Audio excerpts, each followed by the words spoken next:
I didn't think my 41st birthday would be the day everything shifted. I woke up that morning the same way I always do. Mark was already in the shower. I lay there for a minute and waited. I thought maybe he'd come out and say something. He didn't. He got dressed and went downstairs. I followed a few minutes later. He was making coffee. I stood in the doorway and watched him. He didn't turn around. He didn't say happy birthday. He didn't say anything about the date at all. I waited. He poured his cup and checked his phone. Then he looked at me and asked if I wanted toast. That's when I knew he forgot. I didn't say anything. I just told him no thank you. He nodded and went back to his phone. I stood there feeling something cold settle in my chest. This wasn't the first time. 2 years ago, he forgot our anniversary. Last year, he missed a dinner I'd planned for his mother's birthday and I had to cover for him. He always apologized later. He always said he was busy or distracted, and I always accepted it. I told myself it didn't matter. I told myself he loved me even if he didn't remember every date. But this felt different. This was my birthday. I'm his wife. We've been married for 16 years. And he woke up this morning and treated it like any other day. I made myself coffee. I sat down at the table. He was scrolling through work emails. I thought about saying something. I thought about reminding him, but I didn't. I wanted to see how long it would take. I wanted to see if he'd realize on his own. He finished his coffee and stood up. He said he had a meeting at 9. He kissed me on the forehead and left. I sat there alone in the kitchen. I felt invisible. I've always been the one who remembers things. I'm the one who keeps track of birthdays and anniversaries and appointments. I'm the one who plans dinners and sends cards and makes sure everyone feels seen. And I never ask for much in return. I don't like making a fuss. I don't like demanding attention. But I thought my own birthday would be different. I thought that was something he'd remember without me having to remind him. I was wrong.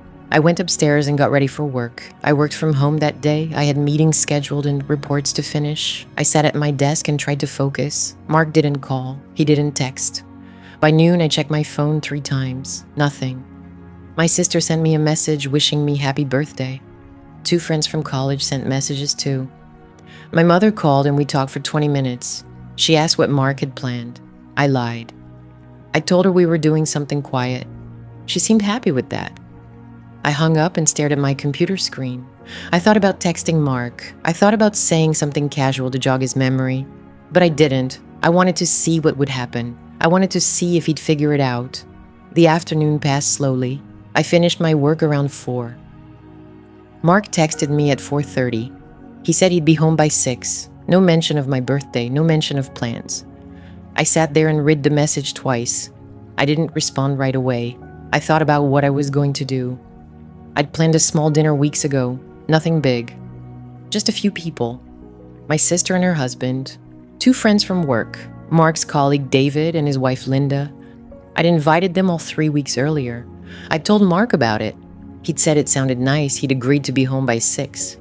But now I realize he didn't remember why. He didn't connect the date to anything. He just knew he had to be home. I wondered if he'd even remember the guests were coming. I texted him back and said okay. Then I started preparing. I'd already bought groceries the day before. I'd already planned the menu. I made a salad and put together a casserole and set it in the oven. I set the table for 8. I opened a bottle of wine and poured myself a glass. I stood in the kitchen and drank it slowly. I thought about canceling. I thought about texting everyone and telling them not to come. But I didn't. I wanted to see what Mark would do. I wanted to see how he'd react when people showed up. I wanted to see if he'd realize then. My sister arrived first. She came early to help. She walked in with a gift bag and a huge smile. She hugged me and wished me happy birthday. I thanked her.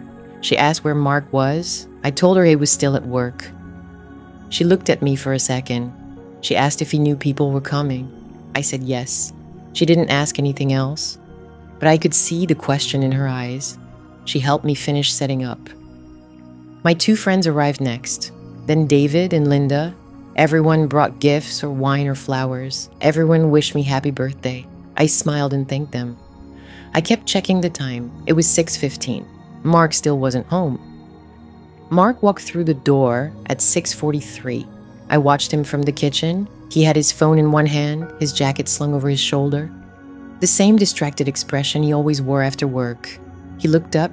His eyes swept the living room, the dining table set for 9, the balloons my sister had insisted on, the guests standing around with drinks in their hands. Everyone had gone quiet. I saw the exact moment it registered. His face changed, confusion first, then something that looked like panic.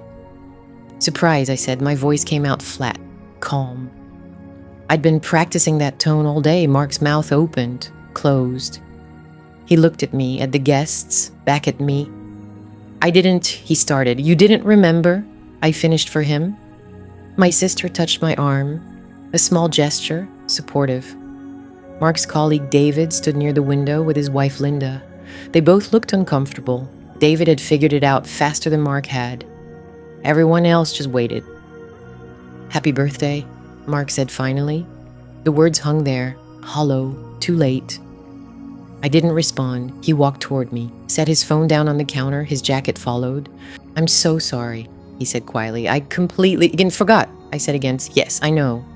He reached for my hand. I stepped back. Not dramatically. Just a small movement, enough to make my point. His hand dropped.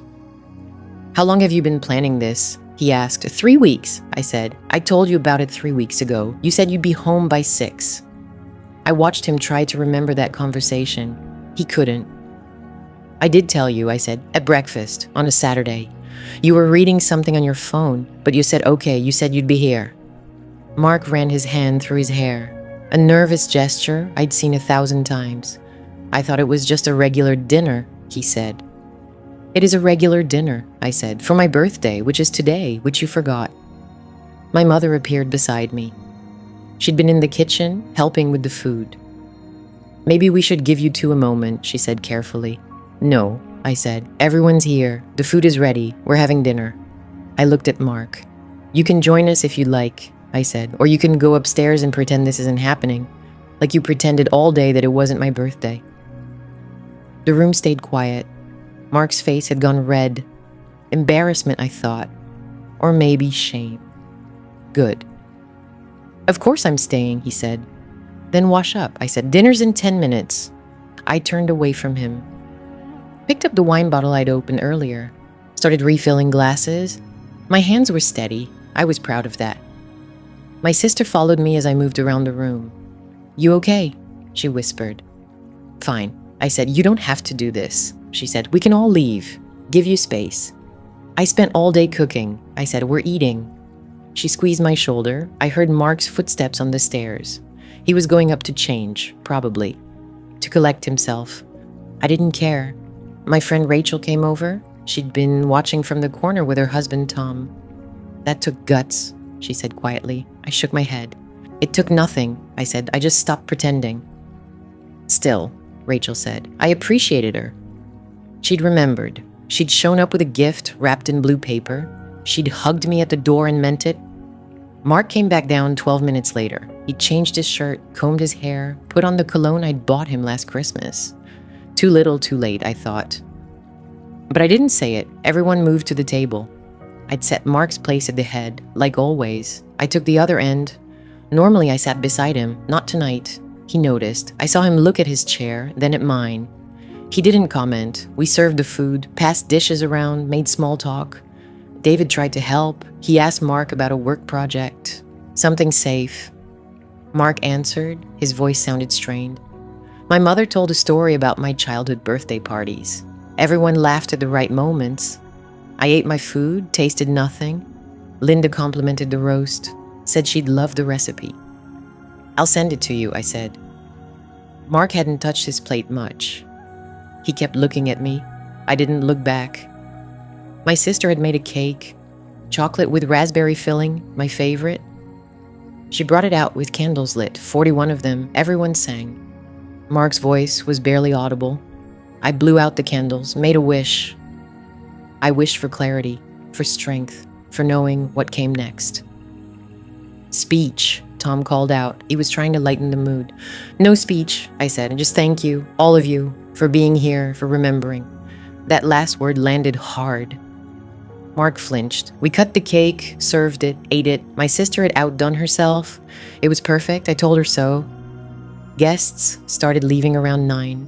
They hugged me, wished me happy birthday again. left their gifts on the side table. Rachel whispered in my ear as she left. "Call me tomorrow," she said. I nodded. "David and Linda were last to go?" David shook Mark's hand, said something I couldn't hear. Mark just nodded. Then it was just us. Me and Mark and my mother and my sister. "I can stay," my mother offered.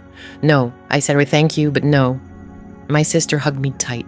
"You sure?" she asked. "I'm sure," I said. They left together. My mother's car pulled away first, then my sister's. I closed the door, turned around. Mark stood in the dining room, surrounded by dirty plates and empty glasses and the evidence of a party he'd almost missed entirely. "Can we talk?" he asked. "Then now you want to talk," I said. "Please," he said. I walked past him, started clearing plates. "Leave it," he said. "I'll do it. Let's just talk." "I've been waiting all day to talk," I said. "All day, Mark, waiting for you to remember, waiting for a text, a call, anything." I stacked plates with more force than necessary. "I know," he said. "I screwed up. I know I did." "You always screw up," I said. The words came out sharp, bitter. I didn't try to soften them. "You forgot our anniversary 2 years ago," I said. "You missed your mother's birthday dinner last year. You've forgotten to pick up the kids from practice so many times I've lost count." "I know," he said again. "Do you?" I asked. "Do you actually know, or are you just saying that because you got caught?" He didn't answer.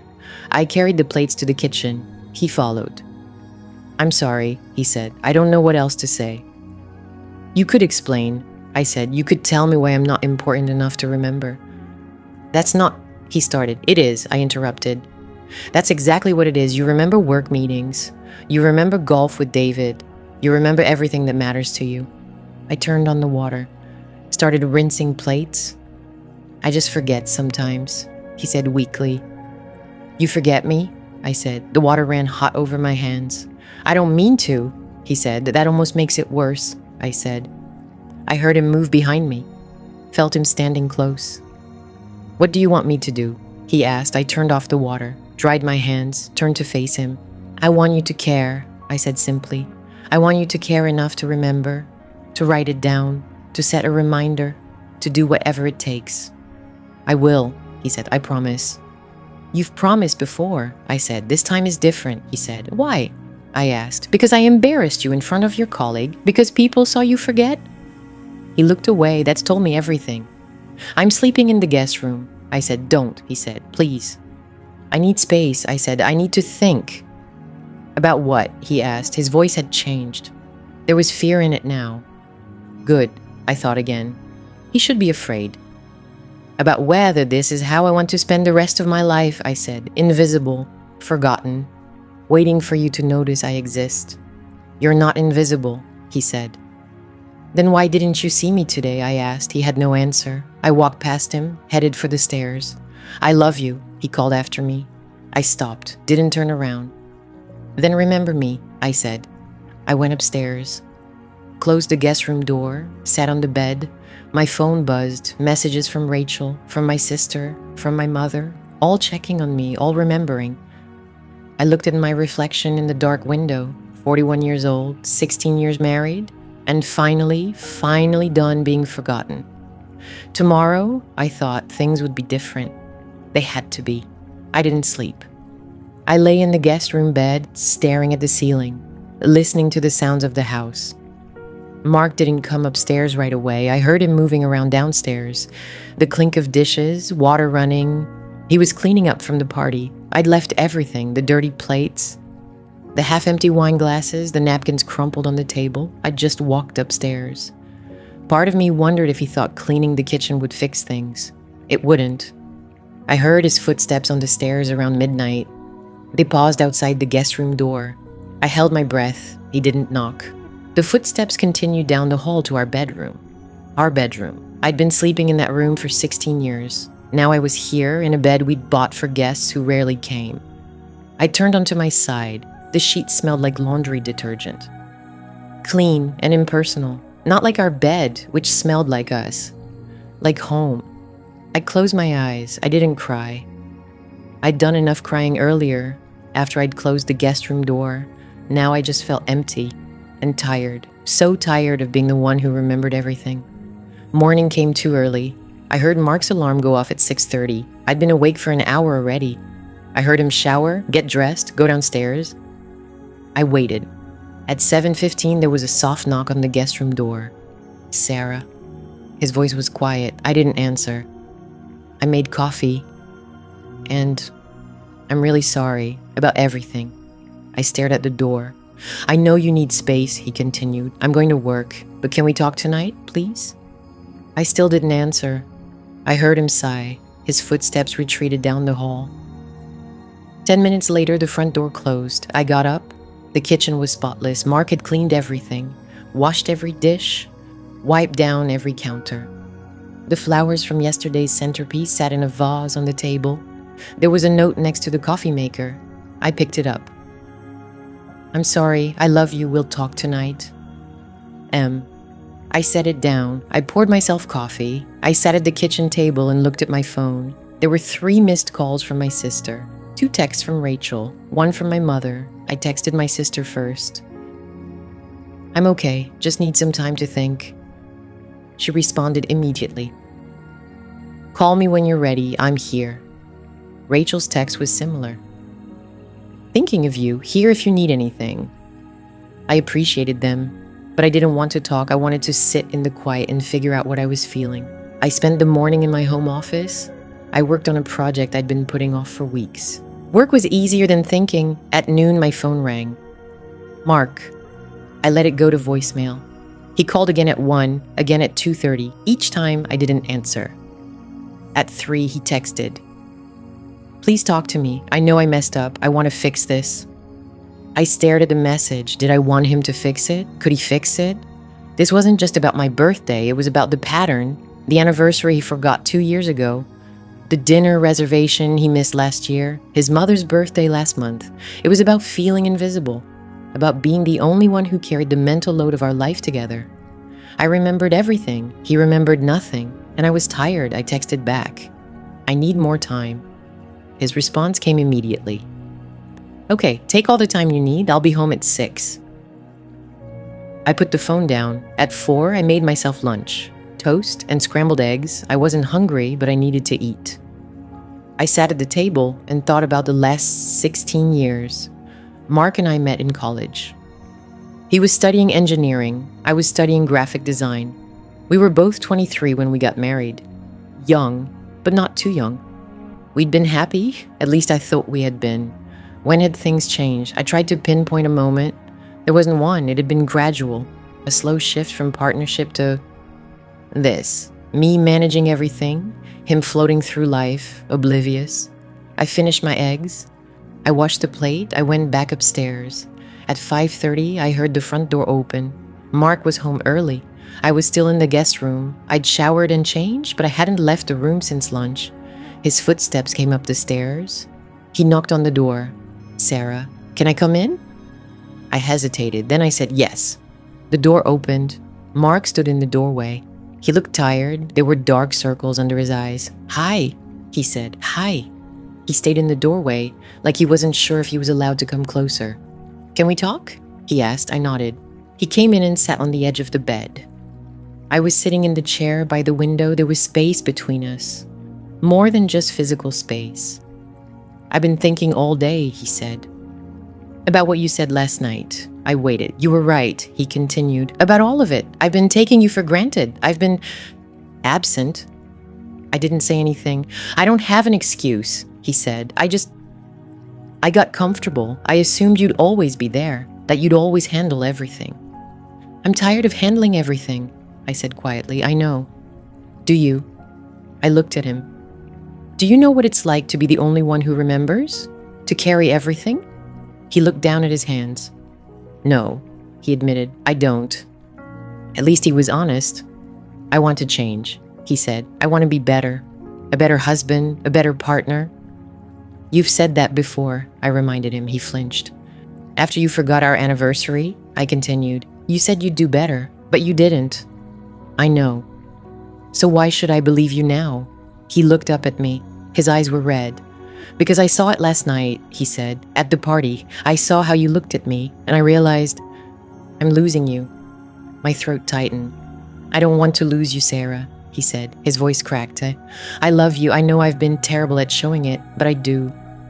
I felt tears prick my eyes. Love isn't enough, I said. Not if nothing changes. I know. I need more than promises, Mark. I need action. Tell me what to do, he said. Tell me how to fix this. I shook my head. That's the problem, I said. I can't tell you. You have to figure it out yourself. He looked confused. If I have to tell you what to remember, what to prioritize, what matters, then nothing changes, I explained. I'm still carrying the load. I'm still managing everything. Understanding dawned on his face. You need me to just... No, he said slowly. Yes. He was quiet for a long moment.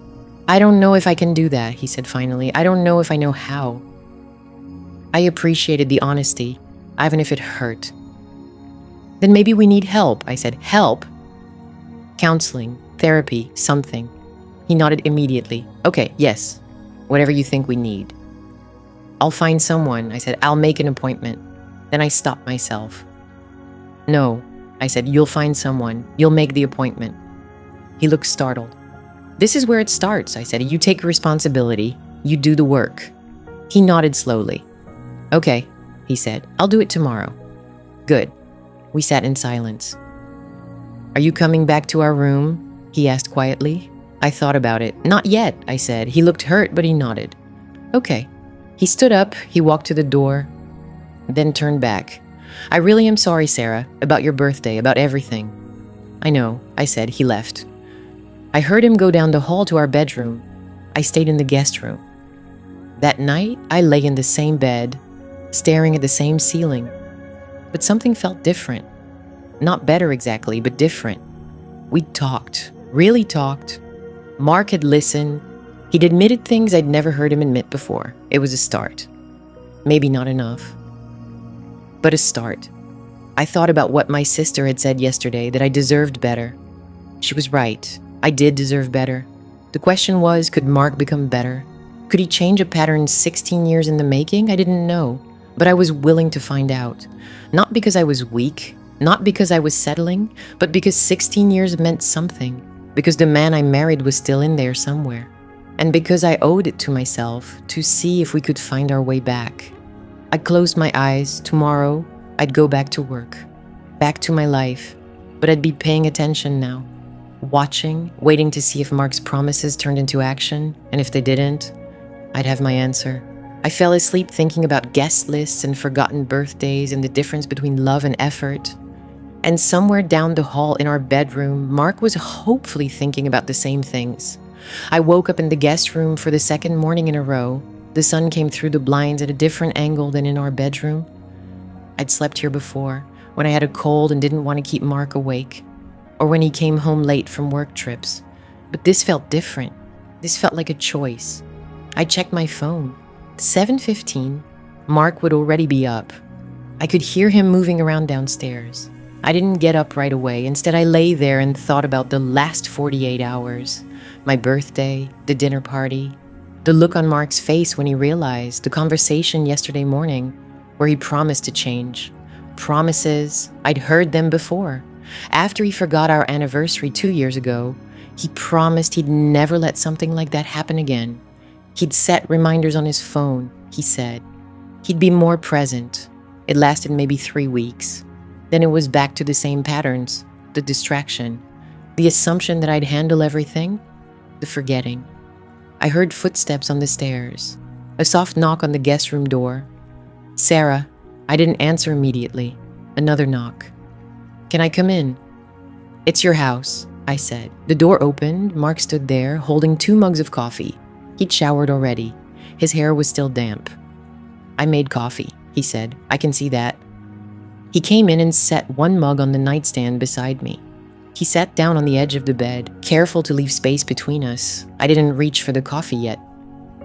I called Dr. Morrison's office, he said. I looked at him. They had a cancellation. I have an appointment Thursday at 4. Thursday was 3 days away. Okay, I said. I know you don't believe me yet, he said. I know I have to show you, not just tell you. I sat up against the headboard. I pulled the blanket up around my waist. You're right, I said. I don't believe you yet. He nodded. He looked down at his hands. "I've been thinking," he said, "about what you said yesterday, about carrying everything, about being the only one who remembers." I waited. "I made a list," he said. He pulled out his phone and opened the Notes app. He turned it toward me. I looked at the screen. It was a list of dates: our anniversary, my birthday, his mother's birthday, his father's birthday, my mother's birthday, my sister's birthday, our nephew's birthday, the date we first met, the date we moved into this house. Below that was another list: weekly tasks, monthly tasks, things that needed to be done to keep our household running. I started writing down everything I could think of, he said. Everything you've been keeping track of. I know this isn't complete. I know I'm probably missing things. I looked at the list. It was long, longer than I expected, but he was right. It wasn't complete. "You forgot the anniversary of your dad's death," I said quietly. "3rd week of November. Your mom always has a hard time that week." He looked at the phone. He added it to the list. "What else?" he asked. "Rachel's daughter's birthday is in 2 weeks. We always send a gift." He added it. "Tom's promotion party is next month. We RSVP'd, yes." He added it. We sat there for 10 minutes while I told him things. Dates, obligations, patterns. Things I'd been keeping track of for 16 years. He wrote them all down. When I finally stopped, he looked at the list. It fills several screens now. "Jesus," he said softly. "You've been carrying all of this?" "Yes." "For how long?" "Since we got married, before that even." He set the phone down. He rubbed his face with both hands. "I'm sorry," he said. "I'm so sorry, Sarah. I didn't realize." "That's the problem," I said. "You didn't realize because you didn't have to. I was doing it all." He nodded. I finally reached for the coffee. It was still hot. He'd made it the way I liked it. Cream, no sugar. Small thing. But he'd remembered that at least. "The list is a start," I said. "But lists don't mean anything if you don't use them." "I will," he said. "I set up recurring reminders for all the birthdays, and I'm going to check in with you every Sunday. We'll go through the week together. What's coming up? What needs to be done?" I sipped the coffee. "Every Sunday?" I said. "Every Sunday. I already put it in my calendar. 6 p.m., non-negotiable." I wanted to believe him. Part of me did believe him, or wanted to. But another part of me remembered all the other times, all the other promises. "Okay," I said. "We'll see." He stood up. "I'm going to make breakfast. Pancakes?" I used to make pancakes every Sunday morning. Mark never did. He didn't really cook. "You're making pancakes?" I said. "I'm going to try," he said. "I found a recipe online. It looks simple enough." He left the room. I sat there with my coffee and listened to him moving around in the kitchen. I heard cabinets opening, the clatter of mixing bowls, the fridge door. I got up and got dressed. I didn't go downstairs right away. Instead, I went to our bedroom. The bed was made. Mark had made it. He never made the bed. On my nightstand was a small box. I picked it up. Inside was a necklace, silver chain, small pendant in the shape of a compass. There was a note underneath it. "I know this doesn't make up for forgetting, but I saw this 3 weeks ago and thought of you. You've always been the one who knows where we're going, the one who keeps us on track. I should have told you that more. I should have shown you I'm going to do better." I held the necklace in my hand. 3 weeks ago, before my birthday. He'd bought this before my birthday and then forgot the actual day. I didn't know whether to laugh or cry. I put the necklace back in the box. I set it on the nightstand.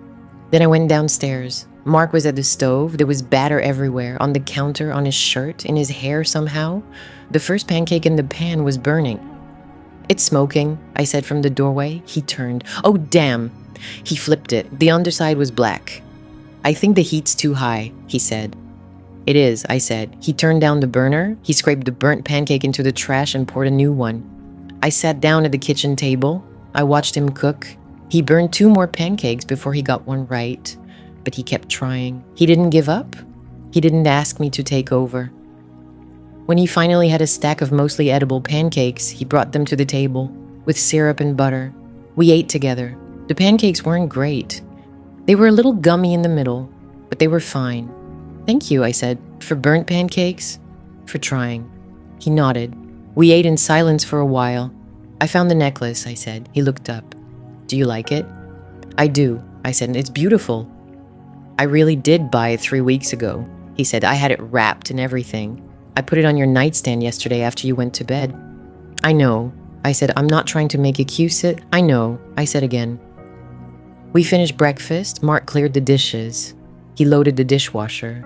He wiped down the counters. I sat at the table and watched. When he was done, he poured us both more coffee and sat back down. What happens now? He asked. I'd been asking myself the same question. Now we see if you mean it, I said. Now we see if things actually change. They will, he said. Maybe, I said. I hope so. You're still going to sleep in the guest room? For now, I said. He nodded. He looked like he wanted to argue, but he didn't. Okay, he said, for now. I drank my coffee. Outside, a neighbor was mowing their lawn. The sound drifted through the open window. It was Saturday morning. Normal, ordinary, everything looked the same as it always did. But something had shifted. I'd stopped being silent. I'd stopped letting things slide. I'd stopped carrying everything alone. Whether Mark would actually change, whether he'd keep his promises this time, I didn't know yet. But I knew I'd changed. I wasn't going back to the way things were, not ever. The therapy appointment was on Thursday at 2. I'd kept the afternoon clear without telling Mark. I didn't want him to know I'd already planned for this, that I'd been ready for him to suggest it, that maybe I'd been waiting for it. He worked from home that morning. I heard him on a video call in his office, his voice carrying down the hallway, professional, confident, the voice he used when he was in control. I wondered if he'd used that voice with the therapist. I worked in the kitchen, my laptop open. Emails I wasn't really reading. At noon, he came downstairs. He'd showered, changed into clean jeans and a button-down shirt. He never dressed up for working from home. I'm heading out early, he said. I thought I'd grab us coffee before the appointment. I looked up. Us? I made it for both of us. He shifted his weight. If you want to come, I know I'm the one who needs to be there, but I thought, I'll be there, I said. He nodded. Relief crossed his face. 2 o'clock, I said. I'll be ready at 1:30. I watched him go back upstairs, heard his office door close. Something in my chest loosened slightly. At 1:15, I changed clothes. Nothing fancy. Jeans and a sweater. But I brushed my hair, put on earrings. I didn't know why I was trying. Maybe because some part of me still wanted this to work. Mark was waiting by the door at 1:25. He had 2 travel mugs of coffee. He handed me one. Your usual, he said. Oat milk, 1 sugar. I took it. The cup was warm in my hands. We drove in silence. Mark didn't turn on the radio. His hands were tight on the steering wheel. I've never done this before, he said finally. I know. Therapy, I mean. I don't know what to expect. I looked out the window, familiar streets passing by. You talk, I said. They listen. They ask questions. Have you done this before? I hadn't, but I'd thought about it years ago. After the anniversary, he forgot. I'd looked up therapists, read reviews, saved a few names in my phone. I'd never called. No, I said. The office was in a small professional building, beige walls, neutral art, a waiting room with chairs that tried too hard to look comfortable. We checked in with the receptionist. She smiled at us, the kind of smile that said she'd seen everything. We sat. Mark picked up a magazine, put it down, picked up another one. I sipped my coffee, watched the clock on the wall. At 2 exactly, a door opened. Mark and Sarah. The therapist was younger than I expected, maybe late 30s. Dark hair pulled back, glasses. She wore a cardigan and simple jewelry. She looked kind. I didn't trust it yet. We followed her into the office. It was small, 2 chairs facing a couch. A desk in the corner, plants on the windowsill. I'm Dr. Chen, she said. You can call me Lisa if you're more comfortable with that. We sat on the couch, not touching, careful space between us. Dr. Chen settled into her chair. She had a notebook but didn't open it yet. So, she said, tell me what brings you here. Mark looked at me. I looked at the plants. I forgot my wife's birthday, Mark said finally. Dr. Chen waited. It's not the first time I've forgotten something important, he continued. And Sarah's tired of it, of me not remembering, of her having to remember everything. Is that accurate? Dr. Chen looked at me. I met her eyes. Yes. Can you tell me more about that, about what everything means? I took a breath. I remember all the birthdays. I said. His family, my family, friends. I buy the gifts, I send the cards, I plan the visits. Dr. Chen nodded. I remember the bills, when they're due. Which ones are on autopay and which ones aren't. I schedule the maintenance appointments, the dentist, the doctor, the car inspections. Marg was very still beside me. I remember what we're running low on, what needs to be replaced, what's broken, what's been broken for months. My voice was steady, calm. I'd said these things to Mark already, but saying them to someone else made them more real. And Mark's birthday, Dr. Chen asked. I've never forgotten it, I said. Not once in 16 years. Dr. Chen looked at Mark. How does it feel to hear Sarah describe this? Mark's jaw worked. Bad. It feels bad. Can you be more specific? Guilty, he said. Ashamed, like I've been failing at something basic and didn't even notice. Did you notice, Dr. Chen asked, at all? Mark was quiet for a long moment. I noticed she was tired sometimes, he said.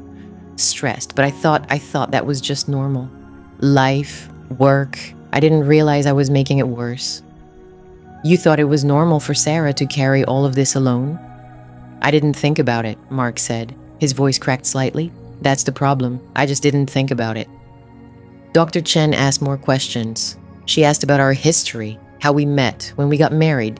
She asked about our patterns, our routines, who did what around the house. She asked Mark about work, about his schedule, about what he thought about during the day. She asked me when I'd started feeling invisible. I couldn't answer that one right away. I don't know exactly, I said finally. It wasn't one moment, it was gradual, like disappearing slowly. Can you remember a time when you didn't feel that way? I thought back. Years ago, early in our marriage. Maybe the first few years, I said, when everything was new. When we were both trying. And what changed? We got comfortable, I said. We fell into roles, and my role became the one who remembers. The one who manages, the one who keeps everything running. Did you choose that role? I don't know, I said. Maybe at first, but then it just became expected. And if I didn't do it, it didn't get done. Mark made a sound, almost a protest. Is that true? Dr. Chen asked him. I don't know, he said. Maybe. Probably. Let's try something, Dr. Chen said. Mark, can you tell me when Sarah's birthday is? April 7th, he said immediately. And when is your anniversary? June 23rd. Your mother's birthday, Mark hesitated. November something, 15th, 16th? Sarah, do you know Mark's mother's birthday? November 14th, I said. Dr. Chen nodded slowly. Mark, why do you think Sarah knows and you don't? Because she remembers these things, he said. No, Dr. Chen said gently. Because she's made it her responsibility to remember. There's a difference. Mark looked down at his hands. The question is, Dr. Chen continued, are you willing to make it your responsibility too? Yes, Mark said. That's easy to say in this room, Dr. Chen said. It's harder to do when you're back in your regular life. When the patterns want to reassert themselves. I know, Mark said. Do you? Dr. Chen's voice was kind but firm. Because from what Sarah's described, you've made promises before, after the forgotten anniversary, and those promises lasted 3 weeks. Mark flinched. I'm not saying this to be cruel, Dr. Chen said. I'm saying it because real change is hard. It requires consistent effort. It requires interrupting patterns that have been in place for years. It requires you to be uncomfortable for a while. I can do that, Mark said. Can you? Dr. Chen looked at him steadily. Can you tolerate Sarah not trusting you yet? Can you keep trying even when she's still angry, even when she's still sleeping in the guest room? Mark's throat moved. Yes. Sarah, Dr. Chen turned to me. What do you need to see from Mark to believe he's actually changing? I'd thought about this. In the guest room, in the quiet hours. Consistency, I said, not grand gestures, not apologies, just consistent daily effort. For months, not weeks. That's fair, Dr. Chen said. And Mark, can you commit to that without expecting immediate forgiveness? I can try, Mark said. Trying isn't enough, Dr. Chen said. You either commit or you don't. Mark looked at me, really looked at me. I commit, he said. The session lasted 50 minutes. Dr. Chen gave his homework. She wanted Mark to take over 3 specific household responsibilities completely, not help with them. Own them. She wanted me to let him fail at them if necessary, to not step in and fix things. She wanted us both to keep individual journals, to write down what we were feeling instead of letting it build up. "We'll meet weekly for now," she said. "Same time next Thursday." We scheduled it. We walked back to the car. Mark unlocked the doors but didn't start the engine right away. "Thank you," he said, "for coming, for trying." I looked out the windshield at the parking lot, the other cars, the ordinary world continuing around us. "I'm not doing this for you," I said. He went still. "I'm doing it for me," I said, "because I need to know if this marriage can be different. If we can be different, and I can't know that without trying." "Okay," Mark said quietly. "But Mark," I turned to look at him, "if this doesn't work, if 3 months from now we're back where we started, I'm done." His eyes widened. "I mean it," I said. "I won't do another 16 years like this. I won't keep disappearing." "I understand," he said. "I hope you do," I said. He started the car. We drove home in silence. But it was a different kind of silence than before. It felt like possibility. Or maybe just a space where possibility could grow if we let it. The 3 responsibilities Dr. Chen assigned to Mark were written on a piece of paper taped to our refrigerator. I put it there. Mark had written them down in the therapy session, his handwriting careful and deliberate, like he was signing a contract. Maybe he was. The list said 1. Groceries and meal planning, every week. 2. All birthday and anniversary cards, gifts. Family and friends. 3. Scheduling and attending all home maintenance appointments. Dr. Chen had been specific about the rules. Mark had to do these tasks completely. No reminders from me, no asking me what we needed or what his mother might like or when the furnace was last serviced. If he forgot, he dealt with the consequences, and I had to let him. That was my assignment. Let him fail. Don't rescue him. It sounded simple in Dr. Chen's office. It felt impossible in our kitchen on Sunday morning, 3 days after our first therapy session. Mark stood in front of the refrigerator staring at the list. He'd been standing there for almost 5 minutes. I was at the table with my coffee, watching him. He didn't know I was watching, or maybe he did. "I'm going to the grocery store," he said finally. He didn't turn around. "Okay," I said. "Do you need anything?" The question hung in the air between us. I took a sip of my coffee. "That's not how this works," I said. My voice was quiet, not angry, just factual. Mark's shoulders tensed. "Right," he said. "Right, I know." He opened the refrigerator. Closed it, opened the freezer, closed it, opened the pantry. I watched him catalog what we had. His face concentrated in a way I hadn't seen before. He pulled out his phone and started typing, making a list, I assumed. "I'll be back in an hour," he said. "Okay," I said again. He left. I sat at the table and waited. Mark came back 2 hours later, not 1 hour, 2. He had 6 bags of groceries. I stayed in the living room while he unpacked them. I heard him opening and closing cabinets, muttering to himself. The refrigerator door opened and closed at least a dozen times. When he finally came into the living room, he looked exhausted. "I got everything," he said. "Good," I said. "I didn't ask what everything was. I didn't offer to help put things away. I didn't do anything." Mark stood there for a moment, like he was waiting for something. A gold star, maybe. That praise for doing what I'd done every week for 16 years. I went back to my book. He left the room. That night, Mark made dinner. He'd planned it, apparently. Chicken stir-fry with vegetables and rice. It was edible.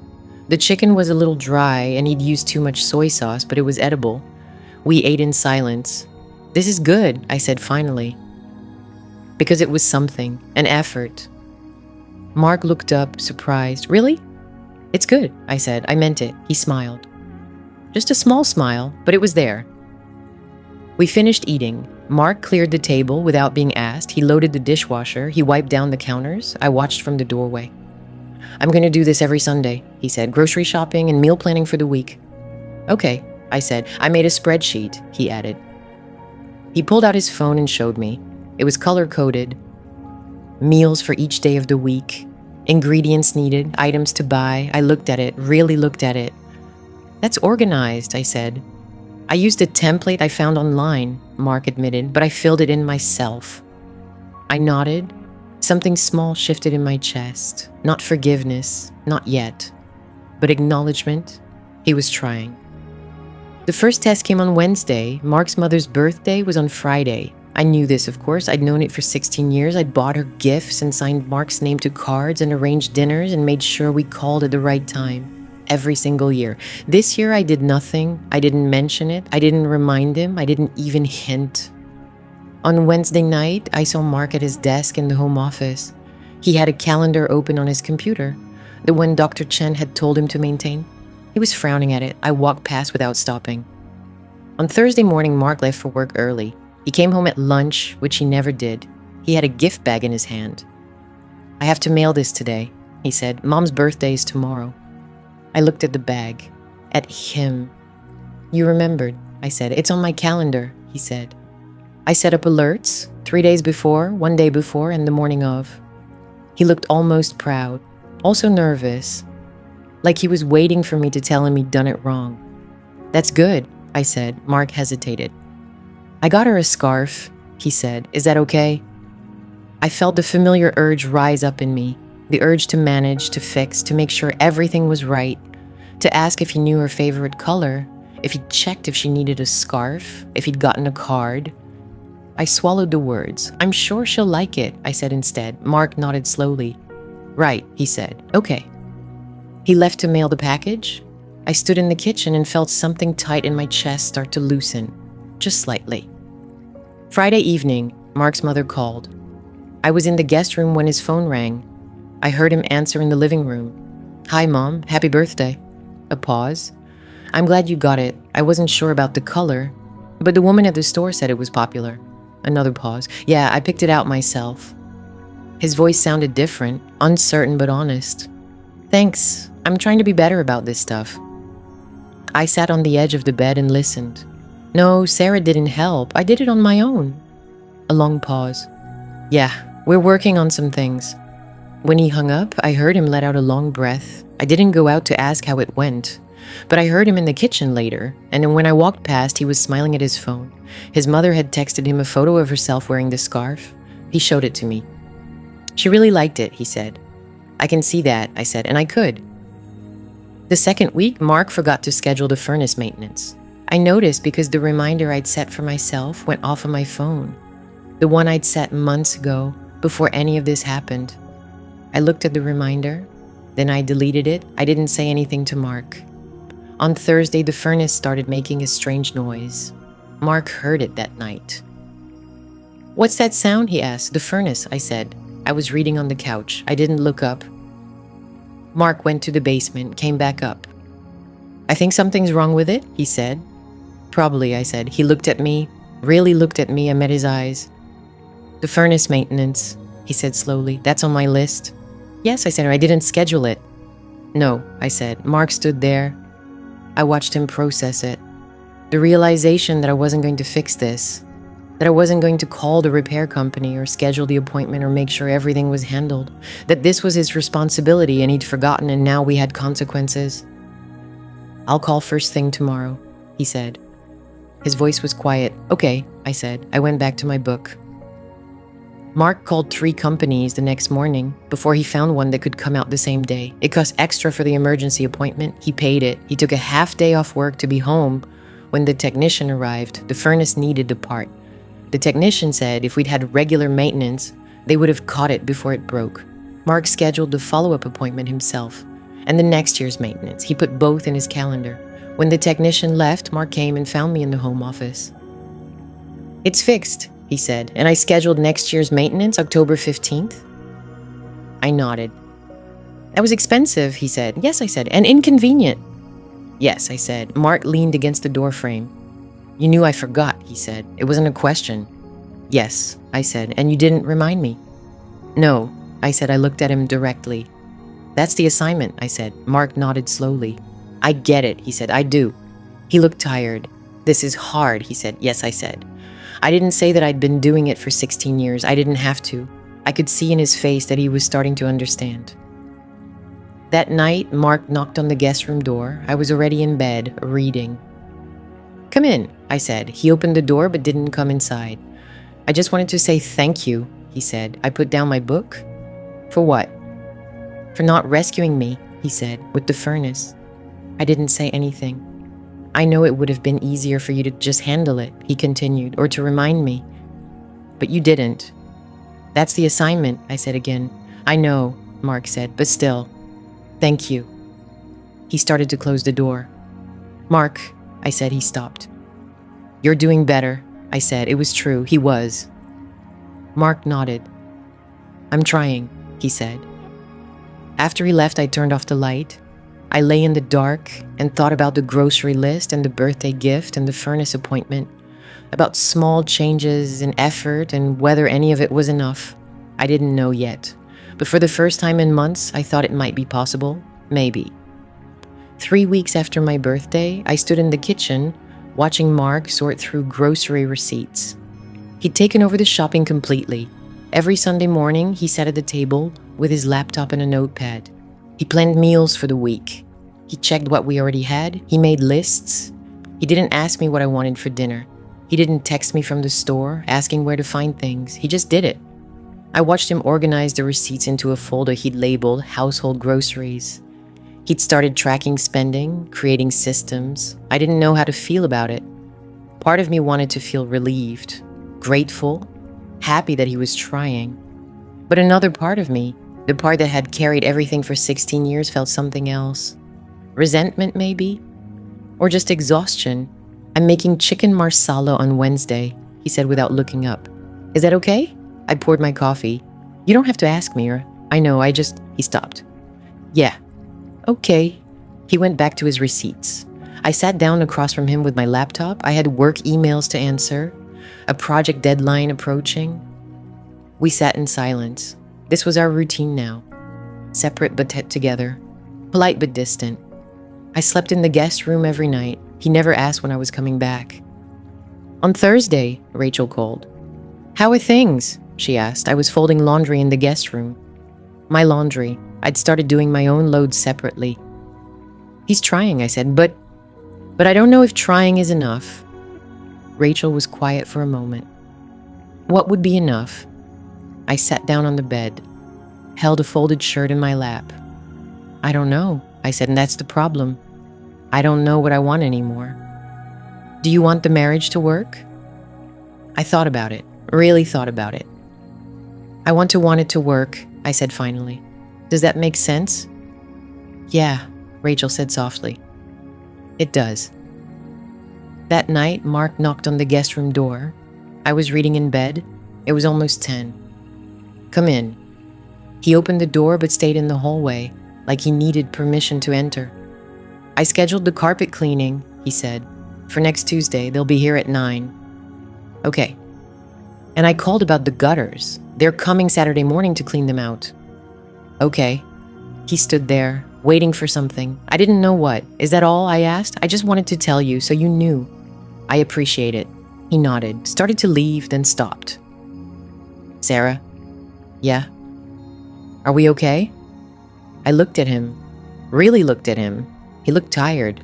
There were lines around his eyes I hadn't noticed before. Or maybe I had and I just hadn't cared. I don't know, I said. He flinched, just slightly. Okay, he said quietly. Okay. He closed the door. I went back to my book, but I didn't read another word. The next therapy session was on Friday. Dr. Chen asked Mark how the 3 tasks were going. He pulled out his phone, showed her a spreadsheet he'd created.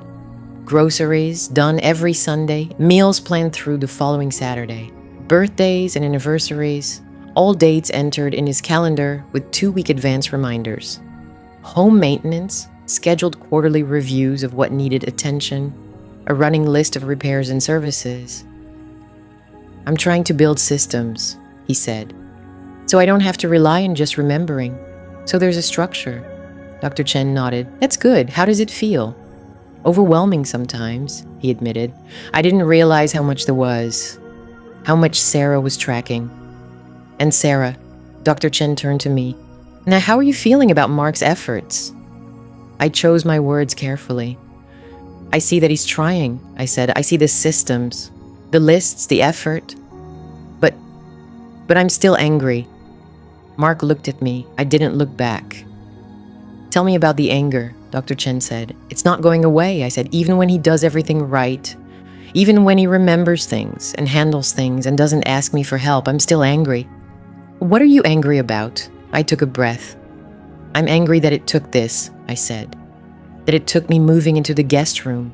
That it took public humiliation at a dinner party. That it took 16 years. My voice was steady, calm, but my hands were shaking. I'm angry that he could do this all along, I continued. That he had the capacity to remember and plan and track things. He does it for work. He's managed projects worth millions of dollars, but he couldn't remember my birthday. Mark opened his mouth, closed it. I'm angry that I had to break, I said. That I had to be the one to say enough. That he didn't notice I was drowning until I stopped swimming. Dr. Chen let the silence sit. That's a lot of anger, she said finally. Yes, and it's valid. I looked at her. Anger is information, Dr. Chen said. It tells us something important. What is your anger telling you? I thought about it. That I don't trust this, I said quietly. That I don't trust him. That I'm waiting for it to fall apart. Mark's face went pale. I'm not going to stop, he said. I know you don't believe me, but I'm not. You said that before, I said. After you forgot our anniversary. You promised then too. This is different. Why? Because I left the bedroom? Because I'm serious this time? Because I understand now, he said. What I was doing to you. What I was making you carry. You should have understood before. I know. You should have cared before. I know. You should have noticed before. My voice cracked on the last word. Mark's eyes were wet. I know, he whispered. I know, and I'm sorry. I'm so sorry, Sarah. I looked away. Dr. Chen let us sit with it. Sarah, she said after a moment, what do you need right now? I don't know. Do you need space? Do you need time? Do you need something from Mark? I shook my head. I just need to not feel like this anymore. Like what? Invisible, I said. I need to not feel invisible. That night, Mark made dinner. Chicken marsala like he'd planned. He set the table, poured wine, plated the food carefully.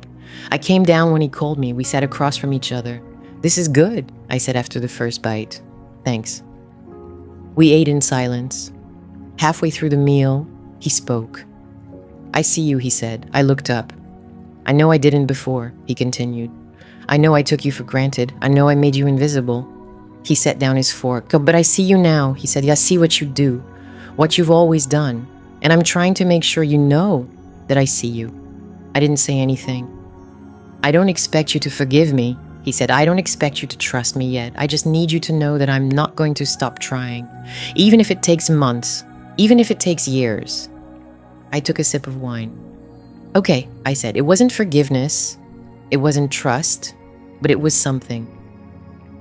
Later that night, I stood in the doorway of the guest room. The bed was made, my book was on the nightstand, my phone charger plugged in by the lamp. I'd created a space here, a routine. I looked down the hall toward our bedroom. The door was open, the light was off, Mark was already asleep.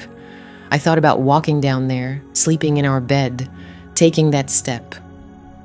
But I wasn't ready, not yet. I went into the guest room and closed the door. Tomorrow was another day, another test, another chance to see if this was real. I turned off the light and climbed into bed. And I thought about what Dr. Chen had said. Anger is information. Mine was telling me I'd been hurt, deeply, for a long time. But maybe it was also telling me something else. That I deserved better. That I was worth remembering. That I didn't have to settle for invisible.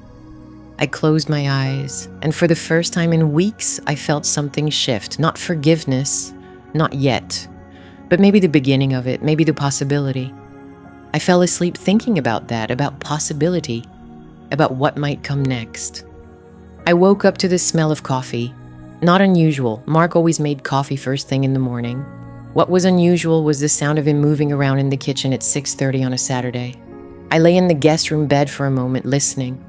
Cabinet doors opening and closing, the refrigerator, the clink of dishes. He was cooking something. I sat up slowly. My phone showed 2 notifications. One from Rachel asking how I was doing. One from my sister with a link to an article about emotional labor. I ignored both and got dressed. When I walked into the kitchen, Mark was standing at the stove with a spatula. Pancakes. He'd made pancakes. The table was set, 2 plates, 2 coffee mugs. Orange juice in the glasses. He looked up when I entered. "Morning," he said. "Morning." I sat down at the table, not because I was ready to have breakfast together like everything was normal, but because I was tired of standing. He brought over a plate of pancakes. They looked decent. Not burned, not undercooked. "I remembered you like blueberries," he said. I looked at the pancakes. He'd added blueberries. "Thank you," I said. We ate in silence for a few minutes. I waited for him to tell me why he'd done this, what he wanted from me, what point he was trying to make. He didn't say anything. Finally, I asked, what's the occasion? He looked up from his plate. "No occasion. I just wanted to make breakfast." "You haven't made breakfast in 5 years." "I know. So why now?" He set down his fork. "Because I'm trying, Sarah.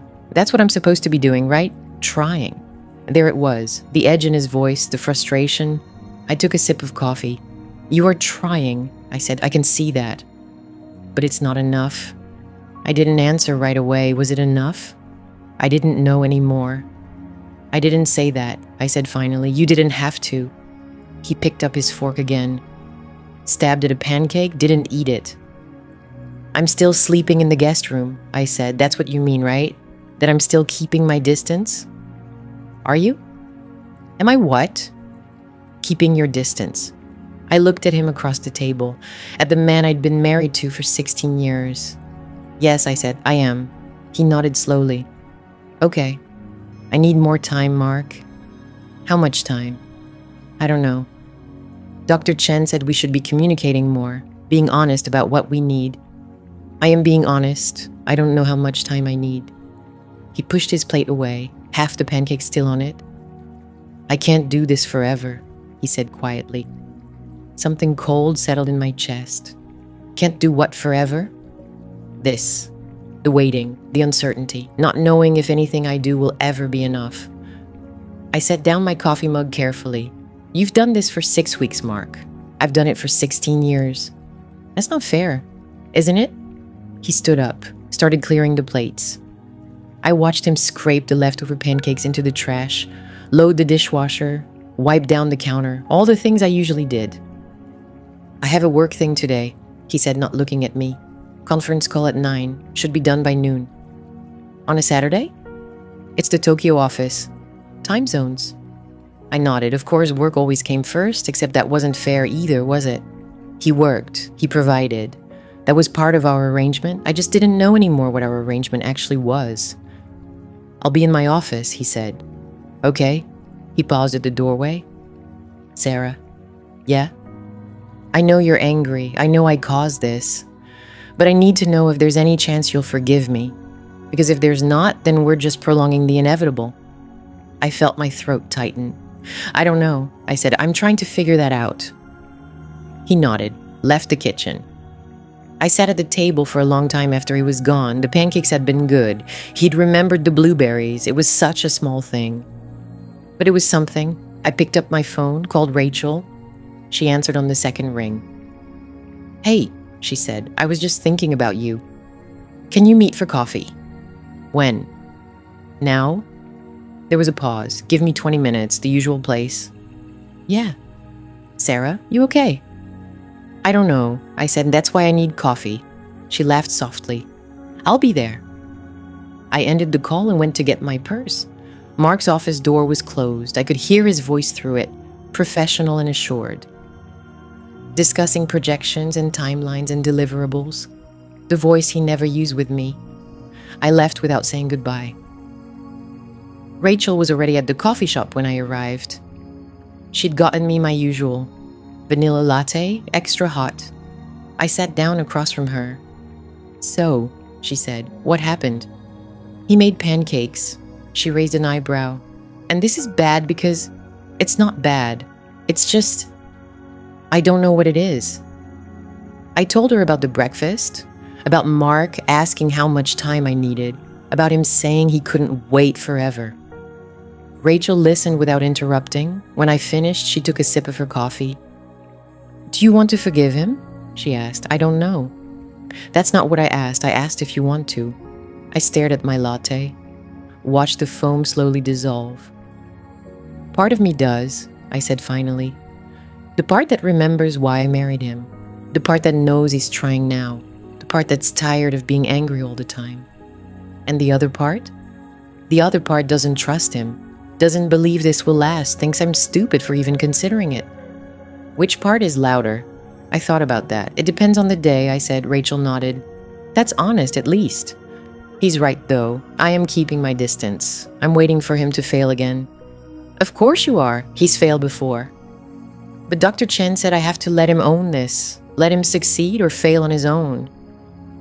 Letting him own the grocery shopping is different from trusting him with your heart again, Sarah. I looked up at her. So what do I do? I can't tell you that. But if you were me, she was quiet for a moment. If I were you, she said slowly, I'd ask myself what I actually want. Not what I think I should want. Not what would be easier or harder. What I actually want. I want him to have cared all along. You can't have that. That ship sailed. So what do you want now? I wrapped my hands around my coffee cup. Felt the heat seep into my palms. I want to believe he's changed, I said. I want to believe this is real. Do you? No, not yet. Then you have your answer. You need more time. But what if more time doesn't change anything? What if I never trust him again? Rachel reached across the table and squeezed my hand. Then you'll know that too, she said. And you'll make a different choice. We sat in silence for a while. Other people came and went around us, ordering coffee, chatting, living their normal Saturday mornings. I envied them. He remembered the blueberries, I said quietly. Rachel smiled. That's something. Is it enough? Only you can answer that. I finished my coffee. Rachel told me about her week. Her daughter's soccer game. Her husband's terrible attempt at fixing the garbage disposal. Normal things, comfortable things. When we said goodbye in the parking lot, she hugged me tight. You'll figure it out, she said, and you always do. I wasn't sure I believed her, but I appreciated her saying it anyway. When I got home, Mark's office door was still closed. I stood in the hallway for a moment, listening to his voice. Still on the call, I went to the guest room, sat on the bed. My phone buzzed, a reminder. Dr. Chen appointment on Tuesday at 4, 6 weeks of therapy, 6 weeks of Mark trying, 6 weeks of me waiting to feel something shift. Had anything shifted? I thought about the pancakes, about Mark asking if I'd ever forgive him, about the fact that he'd asked at all. The old Mark wouldn't have asked. The old Mark would have assumed everything was fine, because I hadn't left yet. That was something, wasn't it? I lay back on the bed and stared at the ceiling. 3 months, I'd told him. 3 months to show me things could change. We were halfway there, and I still didn't know what I wanted the answer to be. I woke up on Saturday to the smell of coffee. It was early, too early for a weekend. I lay in the guest room bed and listened to Mark moving around in the kitchen. Cupboards opening, the refrigerator door, the clink of dishes. I checked my phone, 6:45. We didn't have anywhere to be today. I got up and pulled on my robe, walked down the hallway toward the kitchen. Mark was at the stove. He had eggs out, bread, the butter dish. He turned when he heard me. Morning, he said. Morning. I'm making breakfast. I could see that. I poured myself coffee and sat at the kitchen table, watched him crack eggs into a bowl. He whisked them with a fork, added milk, salt and pepper. He was following a recipe on his phone. You don't need a recipe for scrambled eggs, I said. I want to get them right. He melted butter in the pan, poured in the eggs, stirred them slowly with a spatula. I sipped my coffee and didn't say anything. The eggs turned out fine. Not great, but fine. He put them on 2 plates with toast, brought them to the table. We ate in silence. After a few minutes, Mark cleared his throat. I have something planned for today, he said. I looked up. What do you mean? An outing, for us. I set down my fork. What kind of outing? It's a surprise. I felt something tighten in my chest. I don't like surprises, Mark. You know that. I know, but I think you'll like this one. Where are we going? Can you just trust me? I stared at him. Trust. That word again. We need to leave by 8:30, he said. Wear comfortable shoes. I didn't answer. Please, Sarah. I thought about saying no, about staying home, about telling him I didn't want whatever this was, but I was curious, and maybe a small part of me wanted to see what he'd planned. Fine, I said. We left at 8:35. Mark drove. He wouldn't tell me where we were going. I watched the familiar streets pass. We headed north out of town toward the state park. Are we hiking? I asked, sort of. I hadn't been to the state park in years. We used to go when we were first married, before life got busy, before Mark started working weekends. He pulled into the parking lot near the north trailhead. There were only a few other cars. Come on, he said. We got out. Mark opened the trunk and pulled out a backpack I'd never seen before. What's in there? I asked. You'll see. We started walking. The trail was familiar. I'd walked it dozens of times years ago. It wound through pine trees and along a creek. About 2 miles in, there was a clearing with a view of the valley. That's where we were headed, I could tell. We walked in silence. The morning air was cool. Birds called from the trees. The creek rushed beside the trail. I'd forgotten how quiet it was out here, how peaceful. We reached the clearing just after 9:30. Mark stopped and swung the backpack off his shoulders. Here, he said. He pulled out a blanket. Spread it on the ground near the edge of the clearing, where you could see the whole valley below. Then he pulled out a thermos, 2 mugs, a container of muffins.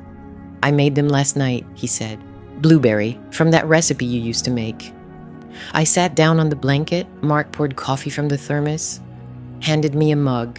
The coffee was still hot. I took a muffin, broke it open. It was dense and sweet, a little dry but not bad. You made these? I asked. I followed the recipe exactly.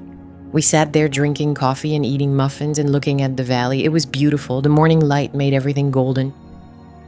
I remembered you used to love coming here, Mark said. You said it was the only place you could think clearly. I had said that. Years ago. I'd forgotten I'd said it. We stopped coming, I said. I know. You were always too busy. Mark nodded. I was. He set down his mug. I've been thinking about what you said in therapy, about how I stopped seeing you, how I stopped paying attention. I didn't say anything. You were right, he said. I did stop. I don't know when it happened, but somewhere along the way, I started treating you like furniture, like you'd always just be there. I felt tears prick my eyes. I blinked them back. I took you for granted, Mark continued.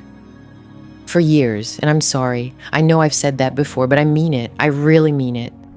You've been sorry before, I said quietly. I know.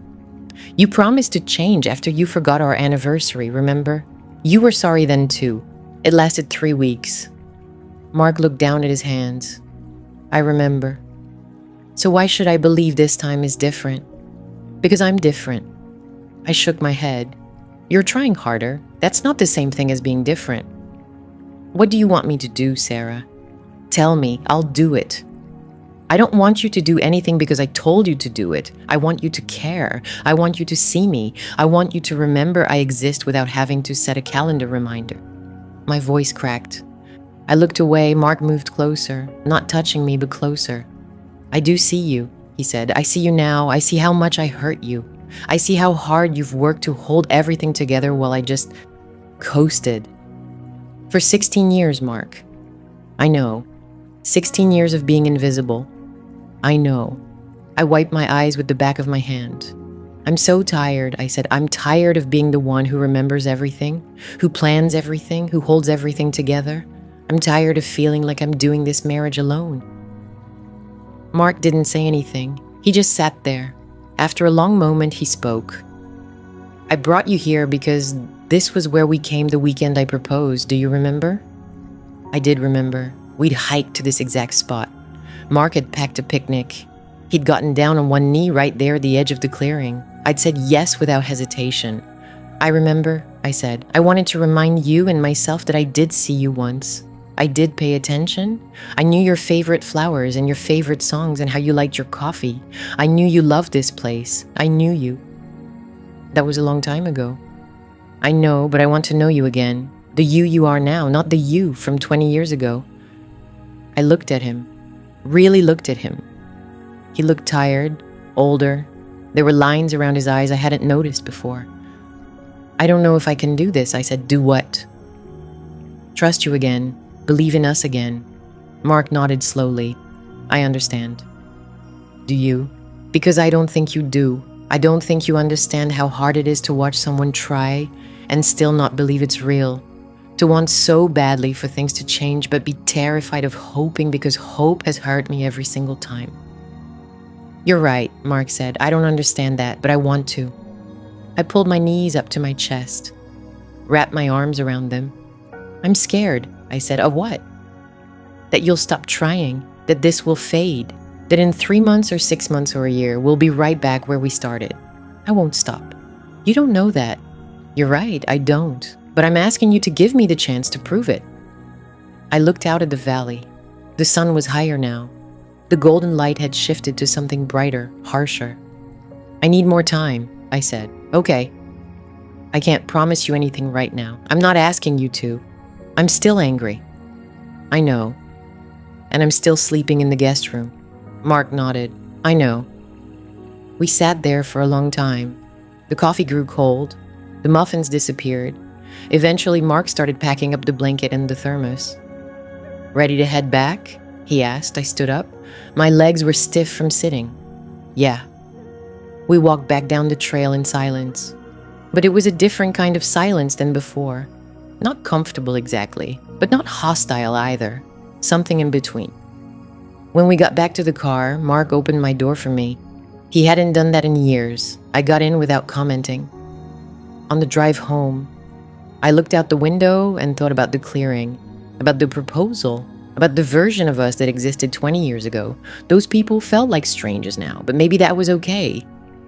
Maybe we didn't need to go back to who we were.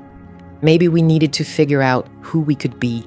I didn't know if that was possible, but sitting there in the car with Mark, driving carefully and the morning sun streaming through the windows, I thought maybe, just maybe I was willing to find out. I didn't say any of this out loud. I just watched the trees pass and let myself feel something I hadn't felt in a long time. Hope. Small and fragile and terrifying, but there. The first real test came 2 weeks later. I was in my home office when I heard Mark's phone ring. I wasn't trying to eavesdrop. The walls in our house weren't that thick. Hey, David, Mark said. Yeah, I know. Next Saturday. I kept typing. David was Mark's college roommate. They'd stayed close over the years. The thing is, Mark said, I can't make it this time. I stopped typing. Sarah's got something that day, Mark continued. No, I know. I know it's been on the calendar for months, but I already committed to this. There was a long pause. Yeah, well, priorities change, Mark said. His voice was quiet but firm. Tell everyone I'm sorry. I'll catch the next one. I heard him end the call. I sat very still. David's birthday golf outing. Mark had been going to that thing for 12 years. Every year, the first Saturday in May. 18 holes, dinner after, the whole day. I hadn't said anything about it. I'd seen it on Mark's calendar. I'd noted that it was the same day as my niece Emma's dance recital. Emma was my sister's youngest. She was 7. I'd been planning to go alone. Mark knocked on my office door. Hey, I said, I just told David I'm not doing the golf thing. I heard. He leaned against the doorframe. Emma's recital is that day. You remembered. It's on the family calendar, he said. I check it every Sunday now. I turned in my chair to face him. Mark, you don't have to miss David's thing. I can go to the recital by myself. I want to go, he said. It's a 7-year-old's dance recital, I said. It's going to be 2 hours of kids stumbling around on stage. Emma asked if Uncle Mark was coming, he said. When your sister called last week, I told her I'd be there. Something twisted in my chest.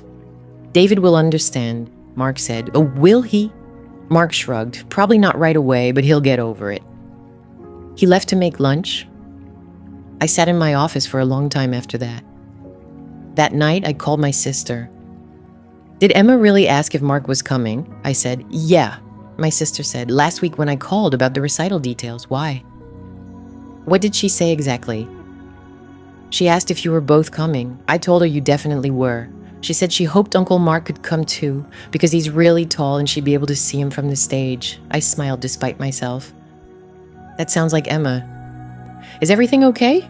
My sister asked. Mark told David he's skipping the golf outing, I said. My sister was quiet for a moment. That's big. Yeah. How do you feel about it? I didn't answer right away. I was sitting on the guest room bed. The room I'd been sleeping in for almost 2 months now. I don't know, I said finally. Confused, maybe. Confused is better than angry? My sister said. Is it? I think so. she said. Anger is certain. Confusion means you're considering possibilities. After we hung up, I lay back on the bed.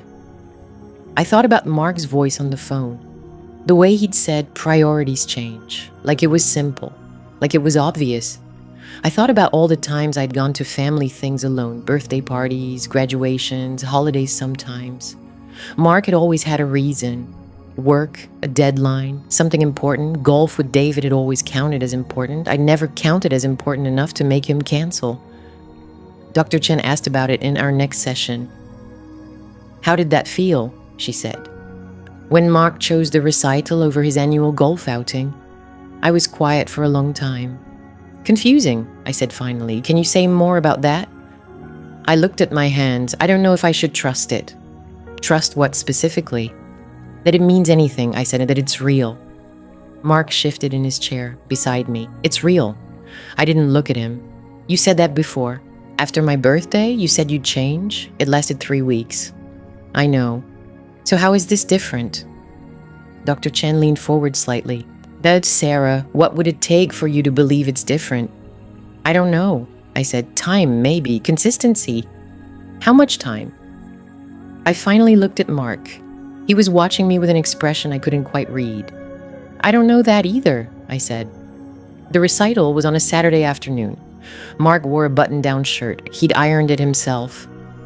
I knew because I'd seen the ironing board out that morning. We drove separately. I didn't suggest it. He didn't either. It just happened. I got there first. My sister saved me a seat. Is Mark coming? She asked. He said he was, but you don't believe it. I didn't answer. Mark arrived 10 minutes before the recital started. He spotted us and made his way down the row. He'd stopped at a grocery store. He had flowers for Emma. Those are nice, my sister said. I wasn't sure what 7-year-olds like, Mark said. The florist said daisies were good. The recital started. Emma's class performed fourth. She was in the back row, second from the left. She wore a pink tutu and had her hair in a bun. She was looking for us in the audience. I could see her scanning the rows. Mark stood up. He didn't make a scene, he just stood. Tall enough that Emma could see him. Emma's face lit up. She waved. Mark waved back. Then he sat down. The dance was exactly what I'd predicted. Slightly chaotic. A few kids went the wrong direction. One forgot the steps entirely and just spun in circles. Emma did fine. She remembered most of it. Afterward, we waited in the lobby. Emma ran up to us, still in her costume. You came, she said to Mark. Of course I did, Mark said. He handed her the daisies. You did great up there. Emma hugged the flowers. I saw you stand up. I told Daddy you were really tall. That's me, Mark said. Really tall Uncle Mark.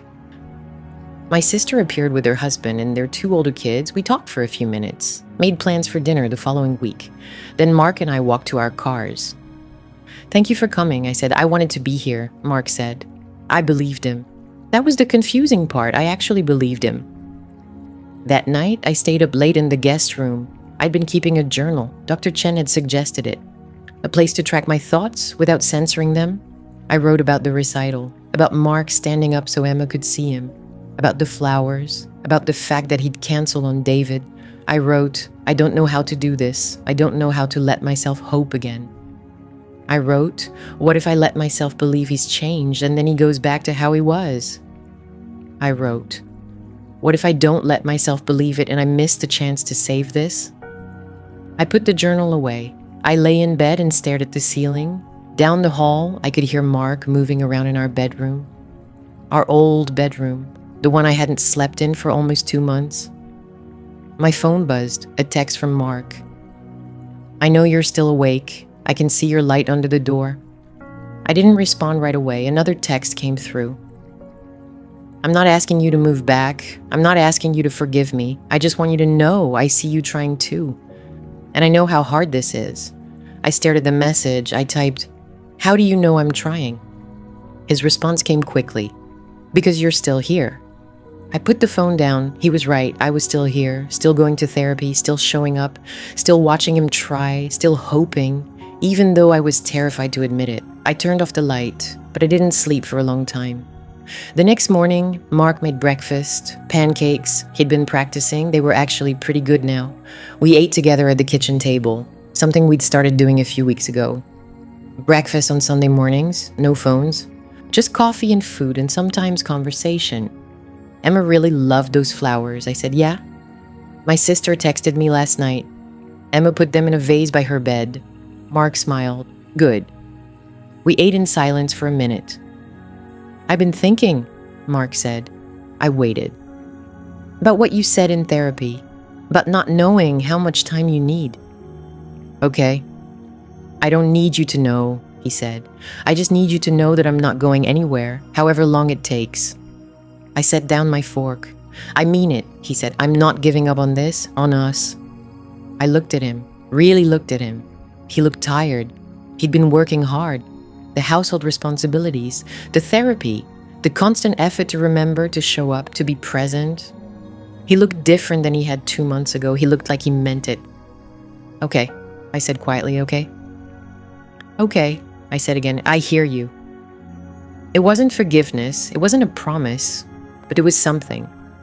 It was enough for now. Mark didn't fail again.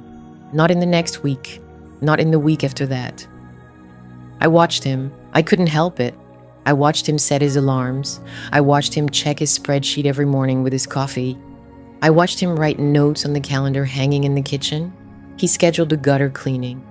He remembered to pick up the dry cleaning I'd mentioned once, in passing. He bought his father a birthday card 2 weeks early and left it on the counter so he wouldn't forget to mail it. I didn't know what to do with any of it. Rachel called on a Tuesday afternoon. How's it going? She asked. I was folding laundry in the guest room. Mark's laundry, actually. I'd offered to do it during our last therapy session when Dr. Chen asked what small gestures we could make toward each other. He's still trying, I said, but I sat down on the bed, held one of Mark's shirts against my chest. I don't know how to let go, I said. Rachel was quiet for a moment. Of the anger? She asked. Of the fear, I said. Because that's what it was, I'd realized. I wasn't angry anymore, not the way I had been.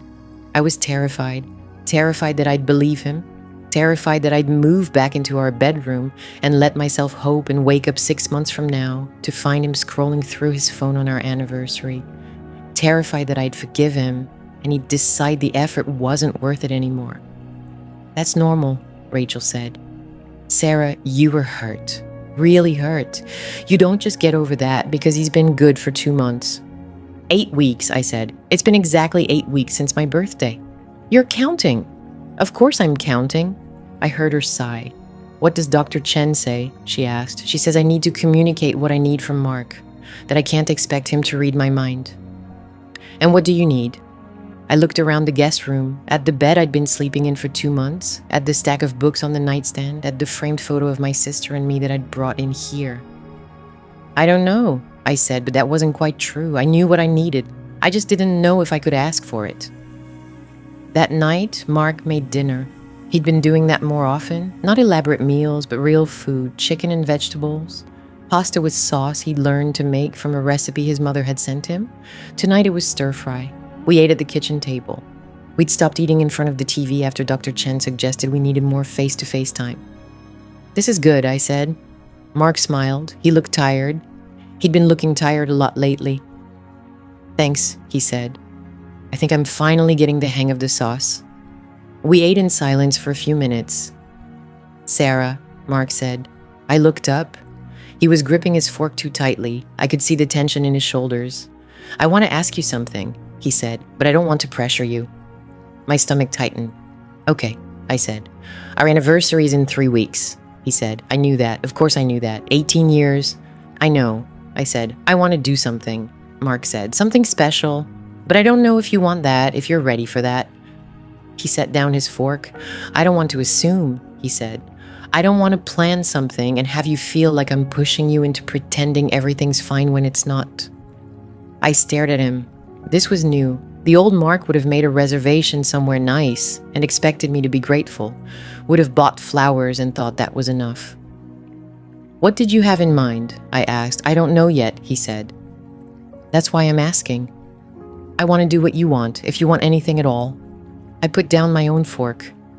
I need to think about it, I said. Okay, Mark said. He nodded. That's okay, just let me know. We finished eating. Mark cleared the dishes. He'd been doing that too, loading the dishwasher without being asked. I went to the guest room. I sat on the bed and pulled out my phone. I texted my sister. Mark wants to do something for our anniversary. I don't know what to tell him. She responded almost immediately. What do you want?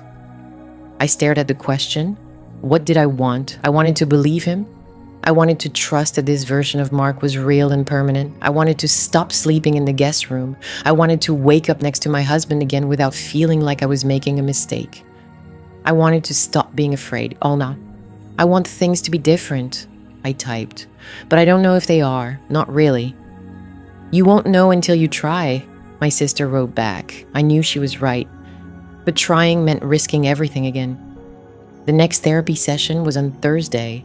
Dr. Chen asked how we were doing. Mark talked about the anniversary, about wanting to do something meaningful but not knowing what Sarah wanted. I listened to him explain it, watched him glance at me nervously. Sarah, Dr. Chen said, what are you thinking? I took a breath. I'm thinking that I want to believe this is real, I said, but I'm scared. Scared of what? Dr. Chen asked, scared that if I let myself hope, it'll hurt worse when he stops trying. Mark flinched. I saw it. I'm not going to stop, he said. I looked at him.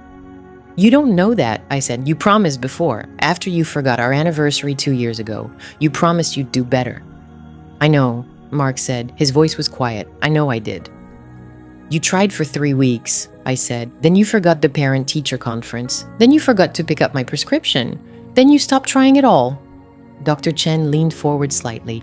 Sarah, she said, it sounds like you're waiting for Mark to fail again. I felt something crack in my chest. Of course I am, I said. Oh, why wouldn't I be? The words came out sharper than I'd intended. He's failed before, I said. Multiple times. For 16 years he's failed. So yes, I'm waiting for it to happen again. Mark was looking down at his hands. I understand that, Dr. Chen said. You're protecting yourself. That's natural. She paused. But Sarah, if you're only waiting for Mark to fail, you're not giving this process a real chance. You're not giving him a real chance. That's not fair, I said. I've given him chances, so many chances. You have, Dr. Chen agreed. In the past, but right now, in this moment, are you giving him a chance? Or have you already decided he's going to fail? I didn't answer. I couldn't. Because she was right. I'd been watching Mark for 8 weeks. Watching him try, watching him succeed. But I hadn't let myself believe any of it. I'd been waiting, just waiting for the other shoe to drop. I don't know how to stop, I said finally. My voice was small. Stop what? Dr. Chen asked, waiting for it to hurt again. Mark made a sound, almost like a sob, but he choked it back. Sarah, he said, I know I can't undo what I did. I know I can't make you trust me just because I want you to. He looked at me. His eyes were red. But I need you to know that I see it now, he said. I see what I did to you, how much I hurt you, and I can't. His voice broke. I can't go back to being that person, he said. I won't, even if you leave me, even if you decide you're done. I won't go back to being the man who made you feel invisible. I felt tears on my cheeks. I hadn't realized I was crying. I want to believe you, I whispered. Then try, Mark said. Please just try. Dr. Chen handed me a tissue. Sarah, she said gently, what would trying look like for you? I wiped my eyes. I thought about the guest room, about the distance I'd been keeping, about the anniversary Mark wanted to celebrate. I don't know, I said, but that wasn't true either. I did know. I was just afraid to say it out loud. I said slowly, I think I need to stop waiting for you to fail. Mark nodded, waited, and I continued. I think I need to tell you what I want, instead of testing you to see if you'll figure it out. Okay, Mark said. Okay, yes. I took a breath. For our anniversary, I said, I don't want to go out. I don't want a fancy dinner or a big gesture. Mark listened. I want to stay home, I said. I want you to cook dinner, something simple. And I want us to talk. Really talk about what we want our marriage to look like going forward. I can do that, Mark said immediately. And, I said, my heart was pounding. And I want to try sleeping in our room again. Not the night of our anniversary, but soon. When I'm ready. Mark's breath caught. Whenever you're ready, he said. There's no rush. Dr. Chen was smiling slightly. This is good, she said. This is very good. You're both communicating clearly. You're both being honest about what you need. I nodded. I felt exhausted, wrung out. But I also felt something else. Something I hadn't felt in a long time. Hope. Small and fragile, but there.